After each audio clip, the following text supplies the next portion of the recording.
Hi guys, ഇന്ന് ഞാൻ എങ്ങനെ ഇവിടെ വെണ്ടയ്ക്ക പച്ചടി തയ്യാറാക്കുന്ന വിധം കാണിച്ചു തരാം. ഇത് ചോറിൻ്റെ കൂടെ ഒക്കെ നല്ല ടേസ്റ്റി ആയിട്ടുള്ള കൂട്ടാണ് വെണ്ടയ്ക്ക പച്ചടി. ഞാനൊന്ന് ടേസ്റ്റ് ചെയ്ത് കാണിക്കാം.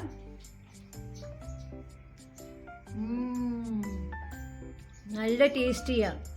എല്ലാവരും ഇത് ട്രൈ ചെയ്ത് നോക്കണം. ഞാനിത് കാണിച്ചു തരാം എങ്ങനെയാണ് ഉണ്ടാക്കുന്നത്. Come guys, let's get started. Hi guys, ഞാനിവിടെ ഉണ്ടാക്കാൻ പോകുന്ന വെണ്ടയ്ക്ക പച്ചടി.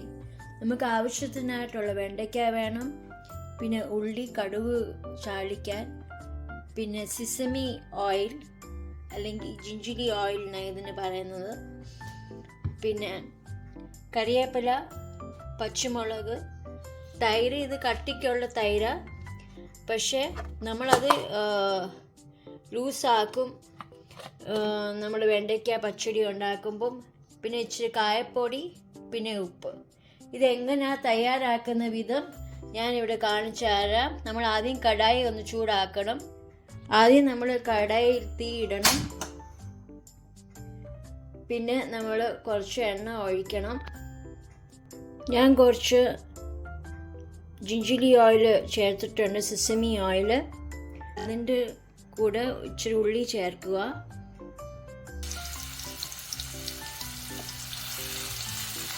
ഇനി ഉള്ളി ഒന്ന് മൂത്ത് വരുമ്പോഴത്തേക്കും നമുക്ക് കറിവേപ്പിലയും പച്ചമുളകും ഇടാം.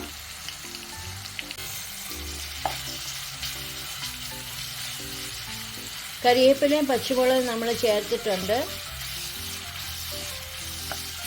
ഇത് നല്ലപോലെ ഒന്ന് മൂത്ത് വരണം. ഉള്ളി ശകലം ഒന്ന് ബ്രൗൺ കളറാണ്.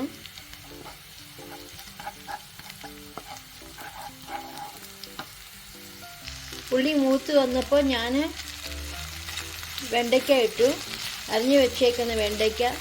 ഇത് നല്ലപോലെ മൂപ്പിച്ച് നല്ല വാടി വരണം.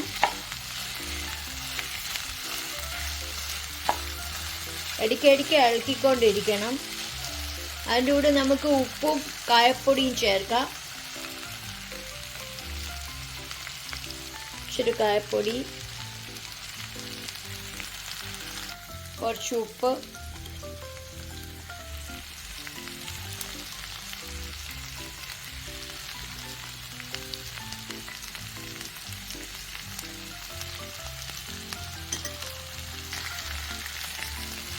ഇനി ഇത് അടച്ചു വെച്ചിട്ട് കൂടെ ഇളക്കിക്കൊണ്ടിരിക്കണം. കിളിപ്പൊക്കെ മാറണം. ഇതാ ഞാൻ അടച്ചു വെച്ചിട്ട് അത് ഒരു 10 മിനിറ്റ് ഇതുപോലെ ഇളക്കിക്കൊണ്ടിരുന്ന് വേവിച്ച് വെക്കണം. അത് വാടണം. എൻ്റെ വെണ്ടയ്ക്ക ഇവിടെ വാടി വന്നിട്ടുണ്ട്. ഇനി നമുക്ക് തീ ഓഫ് ചെയ്തിട്ട് തൈര് ചേർക്കാം.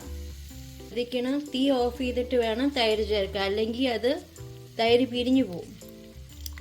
ഇത് നമ്മൾ തൈരെല്ലാം കൂടി ചേർത്ത് നല്ലപോലെ മിക്സ് ചെയ്ത് നമ്മുടെ വെണ്ടയ്ക്ക പച്ചടി ഇവിടെ റെഡിയായി. ഇനി നമുക്ക് സെർവിങ് പ്ലേറ്റിലോട്ട് ആക്കാം. ഉപ്പ് വേണമെങ്കിൽ ഇനിയും ആവശ്യത്തിന് വേണമെങ്കിൽ ഇനിയും ചേർക്കണം, ആവശ്യമുള്ളവർക്ക്. ഇത് ഞാൻ സെർവിങ് പ്ലേറ്റിലോട്ട് ആക്കി. ഇങ്ങനെ നമ്മുടെ വെണ്ടയ്ക്ക പച്ചടി റെഡിയായി. എല്ലാവരും ലൈക്ക് ചെയ്യുകയും ഷെയർ ചെയ്യുകയും സബ്സ്ക്രൈബ് ചെയ്യുകയും ചെയ്യണം. Thanks for watching, guys.